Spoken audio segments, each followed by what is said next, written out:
Upcoming Tamil படம் ஏதாவது commit பண்ணிருக்கீங்க?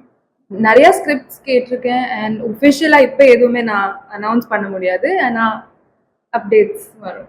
எவ்வளவு கமிட் ஆயிருக்கீங்க? நீங்க என்னன்றது சொல்ல வேண்டாம், எத்தனை படம் கமிட் ஆயிருக்கு?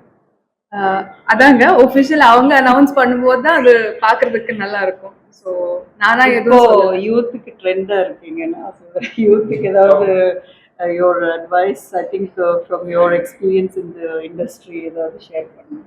என்னோட அட்வைஸ் யூத்துக்குன்னு சொல்லணும்னா நானே யூத்தா தான் இருக்கேன். Like what from your experience you're hard working, you've worked for all these opportunities, right? So I feel like whatever you do, don't lose yourself and don't lose your individuality in the journey.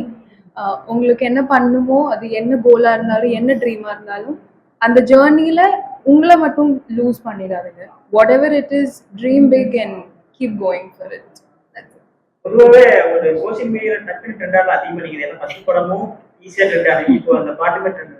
Social media பற்றி உங்களோட அபிப்பிராயம்? டக்குனு ட்ரெண்டாகி நிறைய பேர் youngsters உள்ள வர்றாங்க social media அப்படின்னு உங்களோட அட்வைஸ்?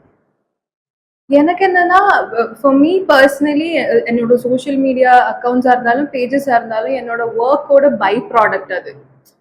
நான் ஒரு இன்ஃப்ளூயன்சர் இல்லை, I am an actor and that's what I've always wanted to do. So எனக்கு என்னோட இன்ஸ்டாகிராமாக இருந்தாலும் ஃபேஸ்புக் பேஜாக இருந்தாலும் என்னோட ஒர்க்கோட பை ப்ராடக்ட். ஸோ நான் எவ்வளோ ரெலவெண்ட்டாக ஒர்க் பண்ணுறேனோ அவ்வளோதான் எனக்கு என்னோட சோஷியல் மீடியாவும் சப்போர்ட் பண்ணும். So that's watts happen first படத்தில் இருந்தாலும் இப்போவா இருந்தாலும். So that's